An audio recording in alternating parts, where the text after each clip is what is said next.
4 ریاستوں مغربی بنگال، اسم، کیرلا، تمل ناڈو سمیت پڈوچیری کے انتخابی نتائج کے لیے کل ہوگی ووٹوں کی گنتی۔ اسٹرانگ رومز اور رائے شماری مراکز پر سیکورٹی کے سخت ترین انتظامات۔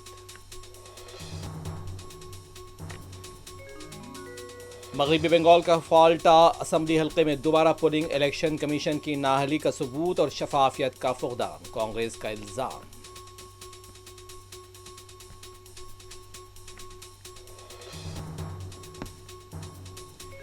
انتخابی نتائج کے بعد بنگال میں ممتا حکومت کا ہوگا خاتمہ اور بی جے پی اقتدار میں آئے گی۔ بی جے پی لیڈران کا دعویٰ۔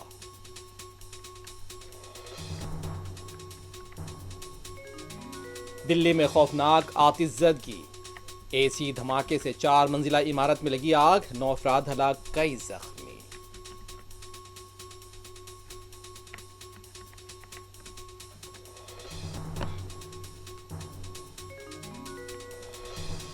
ایم بی بی ایس اور بی ڈی ایس کورسز میں داخلوں کے لیے آج 3 مئی کو ملک گیر سطح پر نیٹ امتحان منعقد، دوپہر 2 بجے سے شام 5 بجے تک جاری رہے گا امتحان۔ تلنگانہ بھر میں 73,000 سے زائد امیدواروں کی شرکت متوقع۔ حیدرآباد میں ایک اور ہٹ اینڈ رن کا افسوسناک واقعہ، گاڑی کو ٹکر مارنے کے بعد گاڑی کے بونٹ پر لٹکے شخص کو ٹیکسی ڈرائیور تقریباً 2 کلومیٹر تک گھسیٹتا رہا۔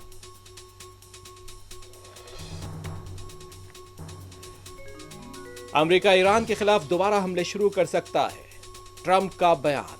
ایرانی فوج پہلے سے کہیں زیادہ تیار اور مضبوط، ایرانی آرمی چیف کا جواب۔